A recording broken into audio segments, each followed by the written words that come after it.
Alright, hi everybody.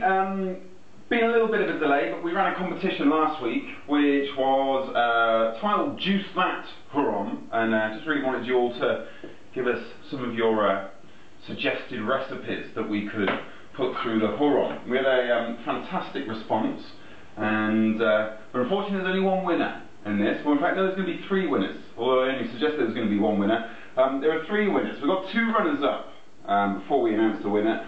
And I really liked Karina's suggested recipe, which is blueberry, nettle and lemon. To be honest with you, Karina, if I could have found the nettles, you might have won. But I couldn't find any nettles in Sydney. So I don't know what's going on there. It's probably out of season or something. But yeah, having tasted nettle soup, I thought it could have been a bit of a winner. I'm not sure if it might have given me a stone mouth if I drank it. But we've yet to find out. So anyway, we might do that once nettles come in. So Karina, your runner winner, and also is Jeanette, who came up with the oranges, pineapple, raspberries, and white rum and dark rum. And I thought, well, that's okay, cool, and it's not all about health, health, health. You've got to have a little bit of a party and let your hair down every now and again. So, Jeanette and Karina, you are both going to win an unpublicised Keep Fresh cartridge. These are absolutely brilliant. You basically, it's like a little green thing, this thing here, which you put into your fridge, and it neutralises all the gases that rotting fruits and vegetables produce while in your fridge. Now, if you've ever had something go rotten in your fridge, I'm sure you all have, a rotting piece of fruit or vegetable, what can quickly happen is it can all spread like wildfire, and you know, you can lose stuff that wasn't even ready to rot just by that sort of process of it all rotting. I don't know how it works. But anyway, those sachets neutralise that effect, and they basically keep everything from rotting for sort of like 2 to 3 times longer on average. So they're an amazing thing. It'll save you loads of cash, good environmental tip and everything. So Karina and Jeanette, if you can contact me, and I'll post an email address on there shortly. Drop me an email with your address and we'll get one of those sent off to you from the guys at keepfresh.com.au. But on to more important things. So the winner is Lemuel Saunders, who came in out of left field right at the last moment after I just posted last calls for recipes, and Lemuel took a slightly alternative approach and went for a raw cacao hazelnut bliss drink. I'm a massive advocate of nut milks for the HUROM. It's one of the few machines that I'm aware of that you can really make great nut milks with, and so Lemuel suggested that we get a litre of water, 100 grams of raw hazelnuts, 2 tablespoons of raw cacao, a tablespoon of raw maca powder, some dates, and put all that in together. So look, all we've got here, I've actually got a few more hazelnuts, because I always like to do more than less. I've soaked these for about 4 hours, and that's actually quite important. A, that they're raw, because you don't want roasted, because that's just cooked all the rubbish out of them, or sorry, all the goodness out of them. And just to soak them basically starts to activate them. It softens them up a little bit, and it's going to make them better for juicing. We've got a litre of pH balanced water here from a machine called a Chanson, which purifies and alkalizes the water. So we've got good quality water there, that's always important. We've got 2 tablespoons of Peruvian cacao powder.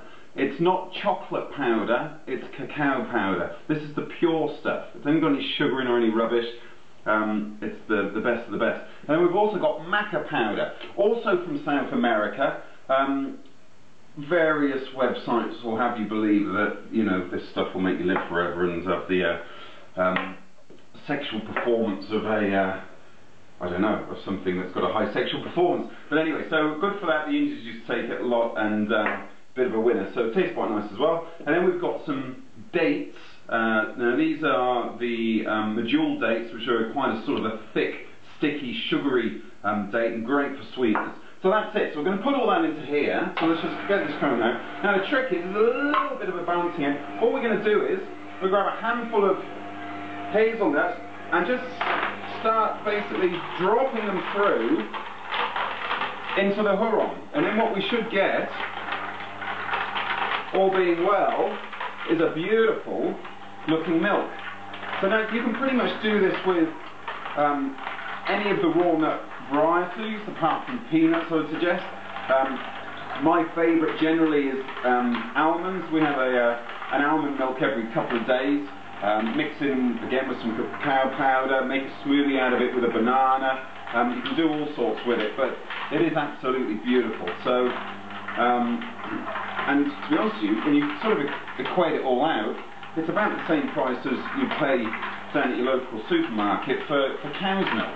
If you're buying a little bit in bulk and getting, you know, your nuts in sort of the kilo bags. So there we go. That's in about 20 or 30 seconds. We've made ourselves a litre of hazelnut milk. So that's your base compound there. So we're just going to turn that off there, and then all I'm going to do is I'm just going to pour this into a little bit of an easier pouring jug. So put this back, and now we're going to basically put our additives in, which are going to be the dates, the powder, and the maca. So we'll just start pouring a bit of that through. Now you can always make this process, the sweetening process, a bit quicker by putting it in a blender.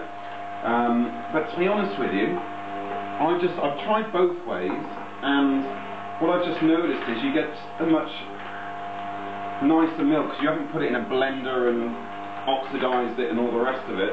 So you just get a really nice fine milk when you do it this way. It takes a little longer, like I said, but it really does make a great juice, or a great milk. So we're just going through there, and I can see there's a load of powder just there, so I'm just going to stop that a second. We're going to go through one more time. Dribble there, start that off, and we've just got to put this milk through to help that chocolate powder go through.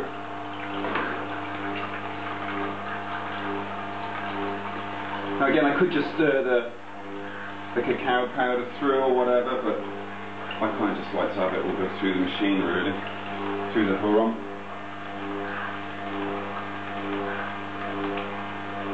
And as you can see now, we're getting nice sort of chocolatey looking mixture. I might just get it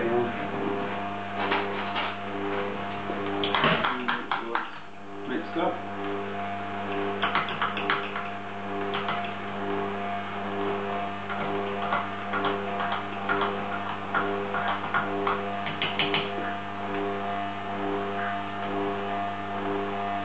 We're not too far from being done, really. Shouldn't really condone putting a fork down into the juice I had there, so I'm going to start doing that into the shoots. And the reason why it's just slowed down a little bit is there is going to be a bit of the medjool date that's just sort of taking its time coming through. So it's not built as a date processing machine, like I say, it just gives a nice way of distributing the sweetness from the dates rather than blending it. That way we keep a much finer milk. So I'm going to get a couple of glasses, and we are going to be done. You start seeing that chocolate's really coming through now. Just put a little bit more in, and then that's it. So then, well done for coming up with this, mate. I've not actually tried hazelnut milk by itself before, so I'm looking forward to this. We'll just put that there, and we are done. So let's just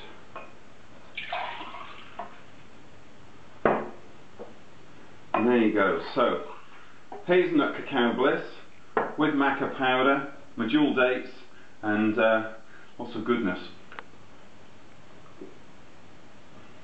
And that is absolutely spectacular. So Lemuel, you've got a ceramic knife set coming through to you. Forgot to mention that. So again, you can email me your address. I'll put the details on the bottom of this post. And we'll look forward to the next competition. Thanks everyone for submitting your recipes. Cheers.